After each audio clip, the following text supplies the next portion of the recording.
সম্মানিত দর্শক আসসালামু আলাইকুম। আশা করছি সকলে ভালো আছেন এবং আপনাদের দয়া আমরাও ভালো আছি। তো বন্ধুরা, প্রতি সপ্তাহের মতো এই সপ্তাহে আপনাদের পছন্দের পত্রিকা সাপ্তাহিক চাকরির খবর পত্রিকার যতগুলো নিয়োগ বিজ্ঞপ্তি রয়েছে সেই নিয়োগ বিজ্ঞপ্তি সম্পর্কে আজকে ভিডিওটি ভালো লাগলো অবশ্যই চ্যানেলটি সাবস্ক্রাইব করে রাখবেন এবং নিত্য নতুন সকল প্রকার চাকরির ভিডিও পেতে পাশে থাকা বেল আইকনটি প্রেস করে রাখবেন।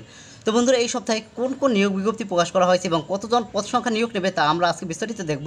তো প্রথম যে নিয়োগ বিজ্ঞপ্তিটি আমরা দেখতে পাচ্ছি, কাস্টম এক্সাইজ ও ভ্যাট কমিশনারেট রংপুরে ৭৬ জনের একটি বিশাল নিয়োগ বিজ্ঞপ্তি। চাইলে বাংলাদেশের যে কোনো জেলার ছেলেমেয়ে উভয় আবেদন করতে পারবেন। সিভিল সার্জনের কার্যালয় পিরোজপুরে ৯০ জনের একটি বিশাল নিয়োগ বিজ্ঞপ্তি এখানে কিন্তু প্রকাশ করা হয়েছে। এরপরে রয়েছে ইসলামিক ফাউন্ডেশন বাংলাদেশে ৩৬৩ জনের একটি নিয়োগ বিজ্ঞপ্তি। তো বন্ধুরা, পরবর্তীতে রয়েছে প্রতিরক্ষা মন্ত্রণালয়ের অধীনে ৪২ জনের একটি নিয়োগ বিজ্ঞপ্তি। এখানে কিন্তু বাংলাদেশের সকল জেলার ছেলেমেয়ে উভয় আবেদন করতে পারবেন এবং স্বাস্থ্য এবং পরিবার কল্যাণ মন্ত্রণালয়ে ৩৬ জনের একটি নিয়োগ বিজ্ঞপ্তি প্রকাশ করা হয়েছে।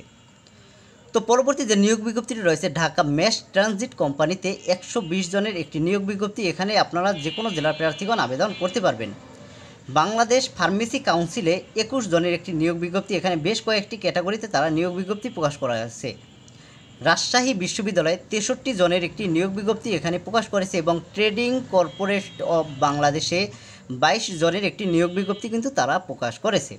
তো বন্ধুরা, যে বড় যে নিয়োগ বিজ্ঞপ্তি রয়েছে টিএমএস, এখানে সর্বমোট তারা ২৯০০ জনবল নিয়োগ নেবে। এখানে কোন কোন ক্যাটাগরিতে কতজন জনবল নিয়োগ নেবে তা নিয়ে আমরা বিস্তারিত একটি ভিডিও তৈরি করব।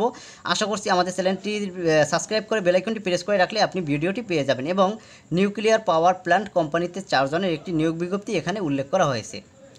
চট্টগ্রাম প্রকৌশল ও প্রযুক্তি বিশ্ববিদ্যালয়ে ১৯ জনের একটি নিয়োগ বিজ্ঞপ্তি প্রকাশ করা হয়েছে। এবং সর্বশেষ যে নিয়োগ বিজ্ঞপ্তিটি আমরা দেখতে পাচ্ছি, জেলা প্রশাসকের কার্যালয় হবিগঞ্জে ৫৩ জনের একটি নিয়োগ বিজ্ঞপ্তি। তো বন্ধুরা, এই ছিল এই সপ্তাহের চাকরির খবর পত্রিকার প্রকাশিত সকল নিয়োগ বিজ্ঞপ্তি সমূহ। তো ভিডিওটি কেমন লাগলো অবশ্যই কমেন্ট করে জানাবেন এবং নিত্য নতুন সকল প্রকার চাকরির ভিডিও পেতে কিন্তু অবশ্যই চ্যানেলটি সাবস্ক্রাইব করে রাখবেন। তো বন্ধুরা, সকলে ভালো থাকবেন, সুস্থ থাকবেন এই কামনা করে আজকের ভিডিও এখানে শেষ করছি। আল্লাহ হাফেজ।